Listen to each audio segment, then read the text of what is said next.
This channel does not promote any violent, harmful, or illegal activities. All content provided by this channel is meant for an educational purpose only. Brought to you by V-Guard, co-powered by Sensodyne O Bimal, বলো কথা কেশরী।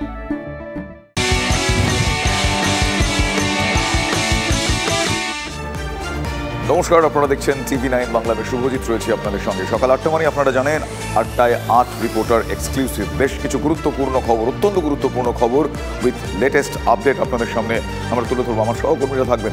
তবে শুরুতেই যে খবরে নজর রাখতে হচ্ছে, আজ নিট ইস্যুতে উত্তাল হতে চলেছে সংসদ। নিট ইস্যুতে আলোচনা চেয়ে লোকসভা এবং রাজ্যসভা দুই কক্ষেই নোটিশ দিচ্ছে বিরোধীরা। মল্লিকার্জুন খাড়গের বাসভবনে ইন্ডিয়া জোটের রাজ্যসভার সংসদীয় দলের নেতাদের বৈঠকে এমনই সিদ্ধান্ত হয়েছে বলে সূত্রের খবর। এদিকে রাষ্ট্রপতির ভাষণের ওপর পূর্ব নির্ধারিত আলোচনা থেকে সরে নিট সংক্রান্ত আলোচনার দাবি মানবেন না স্পিকার এবং সরকার। খবর এমনটাই। আর কি আগাম আভাস রয়েছে আমি জানবো আমার সহকর্মীর সঙ্গে। আমার সহকর্মী জ্যোতির্ময় এই মুহূর্তে আমার সঙ্গে রয়েছেন সরাসরি। জ্যোতির্ময়, এখনো পর্যন্ত যেটুকু যা আভাস পাওয়া যাচ্ছে আমি দর্শকদের জানালাম, আর কোন কোন বিষয়ে উত্তাল হতে পারে আজ, কি সম্ভাবনা দিক উঁকি মারছে? দেখো, বিরোধীদের গতকাল যে বৈঠক হয়েছে মল্লিকার্জুন খাড়গের বাসভবনে, সেই বৈঠক থেকে সিদ্ধান্ত হয়েছে আজ দিনভর নিট ইস্যুতে সরকারকে কোণঠাসা করা হবে এবং নিট ইস্যুতে আজকে সংসদ উত্তাল হতে চলেছে।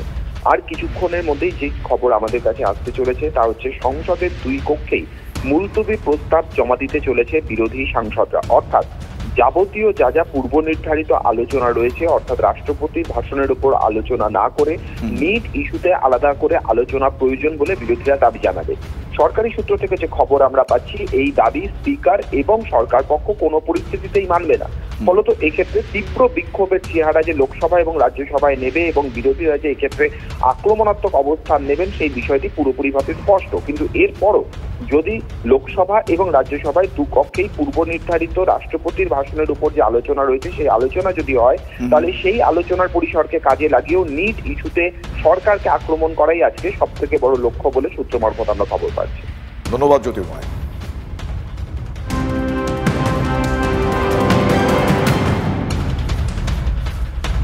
এই মুহূর্তের বড় খবর, প্রশ্ন ফাঁস রুখতে এবার কড়া আইন আনতে চলেছে বিহার সরকারও। কড়া আইন আনার ঘোষণা উপমুখ্যমন্ত্রী সম্রাট চৌধুরী।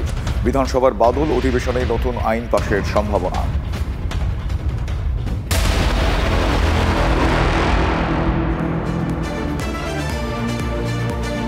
পরিবর্তন, অবস্থানে পরিবর্তন। সোমবার থেকে বৃহস্পতিবার 4 দিনের মধ্যে বড়সড় পরিবর্তন দেখে পেলাম আমরা। রাস্তা, ফুটপাথ জবরদখল হয়ে যাচ্ছে বলে ক্ষোভ প্রকাশ করেছিলেন মুখ্যমন্ত্রী মমতা বন্দ্যোপাধ্যায় স্বয়ং। আর তারপরেই তড়িঘড়ি রাস্তায় বুলডোজার নামাতে দেখি আমরা। গরিব মানুষের চোখের জল সেটাও দেখতে পাওয়া যায়, কারণ তাদের রুটি রুজিতে হাত পড়ে। আর তারপরে বৃহস্পতিবার মুখ্যমন্ত্রী বলে দিলেন যে আপাতত উচ্ছেদ নয়, বুলডোজার চলবে না, সেটাও তিনি বললেন। আর কি বললেন আপনাদের দেখাবো বিস্তারিত। হকার উচ্ছেদ আমার লক্ষ্য নয়। আমি এখন এই উচ্ছেদের মধ্যে না গিয়ে 1 মাস যেহেতু টাইম নিয়েছে ওরা, এই 1 মাসের মধ্যে আমাদের কাজগুলো কমপ্লিট করতে হবে। ভ্লাদিমির লেনিনের নীতি ছিল 1 স্টেপ ফরওয়ার্ড 2 স্টেপস ব্যাক। বামপন্থী আইকনের শেখানো সেই পথেই কি হাঁটলেন মমতা বন্দ্যোপাধ্যায়? 1 পা এগিয়ে 2 পা পিছিয়ে এলেন।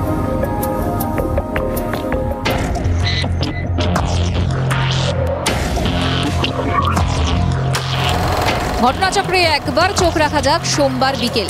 জবরদখল নিয়ে অসন্তুষ্ট মুখ্যমন্ত্রী বললেন, একটা করে নতুন ওসি আসে আর বসিয়ে দেয়, আর আমি কাহাতক ঝগড়া করব।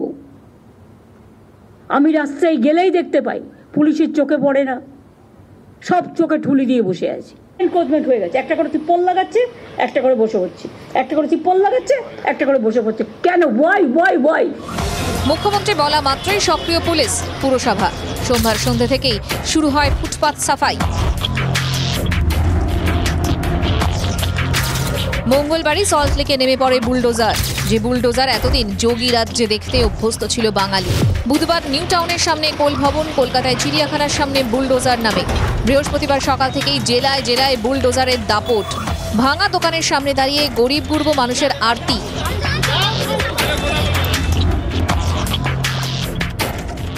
এত টাকার মাল ভরেছি, একটা সময় চেয়েছিলাম যে আমাদের কিন্তু গরিব মানুষ, ভাঙা বাড়ি ঘরে রাখার জায়গা নেই, সকালে একটা বাড়ি ব্যবস্থা করলাম, পরের বাড়ি মালটা বের করে নিয়ে যাবো, সকালবেলায় মাল বের করছি, সামনেটা ভেঙে ফেলেছি, যে কোনো টাইম দিয়ে হবে না। কেন দিয়ে হবে না? কি লাভ আছে? এগুলো কেন ভাঙছে না বলেন? আমরা গরিব মানুষ, আমাদের ছোট ছোট বাচ্চা আছে, আমরা ব্যবসা করে খাই। বুধবারই রাজ্য সরকারকে হুঁশিয়ারি দেন বিরোধী দলনেতা শুভেন্দু অধিকারী। সিদ্ধান্ত পুনর্বিবেচনা না হলে আগামী পরশু থেকে যেখানে হকার উচ্ছেদ করবে বিজেপির কার্যকর্তা, তাদের সকলকে আমি অনুরোধ করব, বাধা দিন। কি করবে? গ্রেফতার করবে, নিয়ে আসুন। হকারদের চোখের জল হাতিয়ার করে বিরোধীরা যখন তেড়ে ফুঁড়ে নামার চেষ্টা করছে, তখনই স্টান্স বদল মুখ্যমন্ত্রীর। আপাতত কঠোর মনোভাব সরিয়ে রেখে অনেকটাই নরম মমতা। হকারিটাও মনে রাখবেন একটা ব্যবসা, তাদের সংসারগুলোই বা চলবে কি করে, তাদের পরিবারগুলোকেও চলতে দিতে হবে। পুলিশ প্রশাসন বুলডোজার নামিয়ে উচ্ছেদে সক্রিয়, সেই দায়ও নিজের কাঁধ থেকে নামিয়ে নিলেন মুখ্যমন্ত্রী। সরাসরি বুলডোজার বিরোধী অবস্থান। প্রথমে বসাচ্ছেন, তারপরে গিয়ে বুলডোজার দিয়ে উচ্ছেদ করতে যাবেন। আমি এই পলিসিটাকে মানি না। তাদের দরকার হলে শিফট করতে হবে বুঝিয়ে বাজিয়ে, মারপিট করে নয়, বুলডোজার দিয়ে নয়। যাদের দোকান ভাঙা হয়েছে তাদের কথাও ভাবার নির্দেশ দিয়েছেন মমতা। যে লোকগুলোকে ইতিমধ্যেই পুলিশ সরিয়ে দিয়েছে, তাদের কি ঠিকানা, কোথায় আছে, কোথায় বাড়ি, সেটা দেখে নাও। তারা যদি এখানকার লোক হয় এবং সত্যি গরিব হয়, তার যদি কোনো আর্নিং না থাকে, তাহলে আমি কোথাও না কোথাও জায়গা নিশ্চয়ই খুঁজে দেবো। এ কি লেনিনের ধাঁচে এক পা এগিয়ে দু পা পিছিয়ে আসা নয়? তাল ঠুকছেন বিরোধীরা। পুনমূষিক ভব বলে একটা কথা আছে। এই ধরনের তুগলকি মুখ্যমন্ত্রী কখন কি করবেন সেটা যেহেতু বোঝা অসম্ভব, ফলে এই মুখ্যমন্ত্রী এবং তার সরকারের বিরুদ্ধে সংগঠিত হওয়ার জন্য অনুরোধ। এক মাসের সময়সীমা বেঁধে দিয়েছেন মুখ্যমন্ত্রী, তারপর ফের বৈঠকে বসবেন। মুখ্যমন্ত্রী চান কলকাতাকে দেখতে ভালো লাগুক, হকারদের নিয়ে সুখী সংসার হোক। এক মাস পর কি ছবিটা সত্যিই বদলাবে? ফুটপাত তুমি কার, এর স্পষ্ট উত্তর আদৌ কি মিলবে? Bureau report, TV9 Bangla.